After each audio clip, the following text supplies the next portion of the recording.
Hello, good evening, or gott kvöld in Icelandic. Welcome to a special edition of the vlog. This evening we're going to be discussing the recent Euro 2016 qualifiers. Four major talking points are: 1. Iceland defeating Holland 2-0 and Holland's demise generally. Number 2. Spain's first loss in 8 years and the demise of Casillas at the heart of that. Thirdly, Germany also struggling of the big guns, how the group of death is looking, with Scotland, Ireland and Poland all looking good. And lastly, the ugly scenes between Serbia and Albania. So, to get started, Iceland, terrific 2-0 win against the Netherlands. And going back a few days before that, I actually watched the Netherlands-Kazakhstan game, and they looked bereft of ideas and creativity.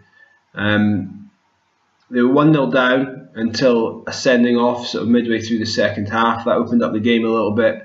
Robben was able to influence proceedings a bit more. And they eventually got the victory. Robin van Persie continues to look sluggish with club and country. He really looks off the pace. Wesley Sneijder is such a sad state of affairs that a player who could have, I believe, gone on to be considered one of the greatest central midfielders of the last 10 years when he was at the top of his powers at Inter Milan, has faded so far, is now playing in the relative backwaters of Turkish football, and frankly is not having any sort of impact on the game as much as he should. A bright spark for Holland was the return of Ibrahim Afellay. He, strange enough, was playing sort of centrally. I don't know if that's where they're going to utilise him going forward, or if he's going to play wider, but he scored a goal and looked sharp. It was good to see him back. Iceland, as I've said in previous vlogs, must now consider themselves ready to qualify for a major tournament. They play some great stuff. They look confident, with Gylfi Sigurdsson at the heart of that team. They look almost certain to go through in that group. The Dutch, on the other hand, though, with 2 losses in their first 3 games, have got to be worried. They continue to sort of struggle from this World Cup hangover. And they're going to have to buck up their ideas quickly, because they're already 6 points behind the Icelanders and the Czech Republic. Moving on now to the second talking point. Another big team who are struggling so far, to a lesser extent probably than Holland, but still struggling, are Spain. They lost their first qualifier in 8 years to Slovakia, and one of the principal reasons behind that reverse was the calamitous form of Iker Casillas. Formerly, he's been a particularly good goalkeeper. He's been a number 1 for Real Madrid for many years. But if you saw Real Madrid last season, you saw how good Diego Lopez was, and you saw just how bad Iker Casillas was, you, like me, must have been shocked that Casillas, 1, started during the World Cup and has continued to play this year. He made a huge mistake in the Champions League final, came very close to costing Real Madrid a decima. And then in the World Cup, he was terrible as well.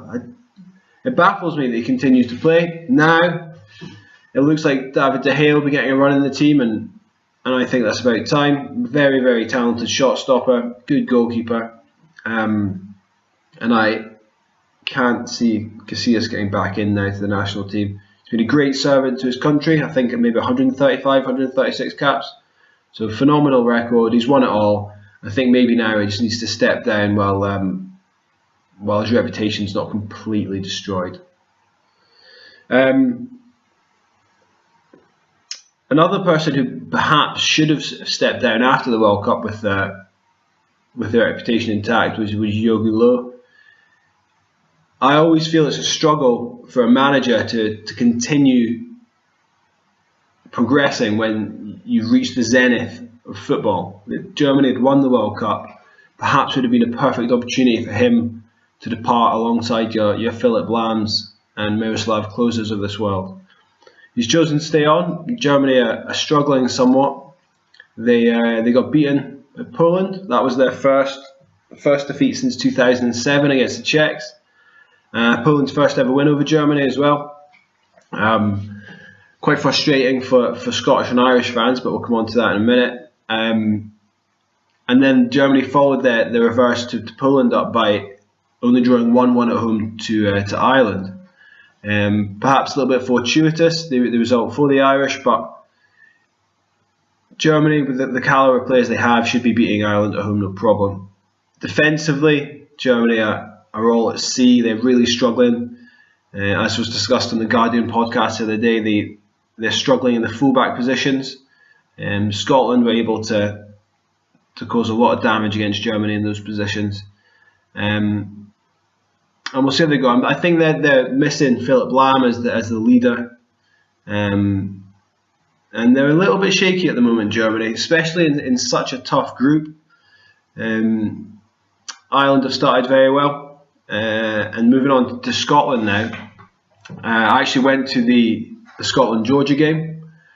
I am perhaps in the minority when I say I didn't think Scotland played particularly well. I think it was a poor Georgia team. I think when you're playing against that calibre of team at home in a group of this quality, you need to take your opportunities. You need to get your goal difference up. I thought Stephen Fletcher was quite poor. Of course, he redeemed himself last night against the Poles. It was quite strange to see Andrew Robertson get dropped. Perhaps he seems a little bit too cavalier, a little bit too gung-ho going forward. And despite a lot of anti-Whittaker sentiment in the pub last night, I actually thought Whittaker applied himself reasonably well. And ironically enough, it was Alan Hutton, previously untouchable Alan Hutton at right back, who's responsible for certainly the first with a horrific touch on the edge of the box, and perhaps the second, although I think that was more just of a good goal from Poland. Group's looking particularly tasty. Scotland are probably going to have to beat Ireland and Poland at home if they're going to have any chance of qualifying. And it's all set up quite nicely. It's as a Scotland fan, it's a pleasure to be able to support a team with a little bit of pride and not the sort of dour, boring teams that we've had to put up with in the last few years. Moving on to the last point of discussion for tonight was the Serbia against Albania game. Crazy scenes. I mean, this was always going to be a very sensitive fixture given the politicised nature of it.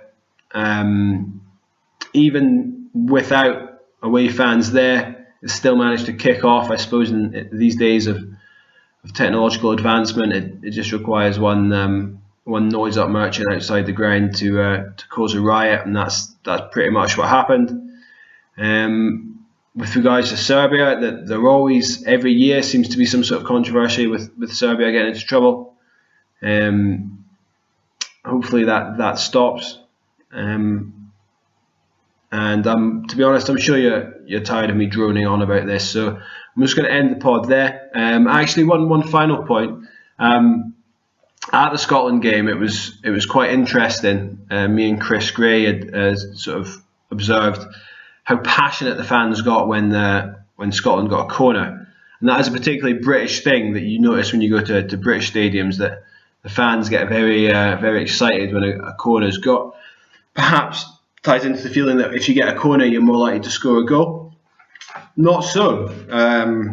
Reading this book, The Numbers Game, at the moment. Very good read. Recommend it. Interesting stat. The total number of goals a team scores does not increase with the total number of corners achieved.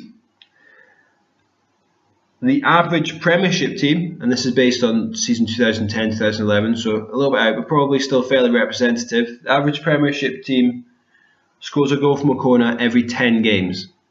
So next time your team gets a corner, just bear that in mind and try not to get too excited. All right. Anyway, thanks for stopping by.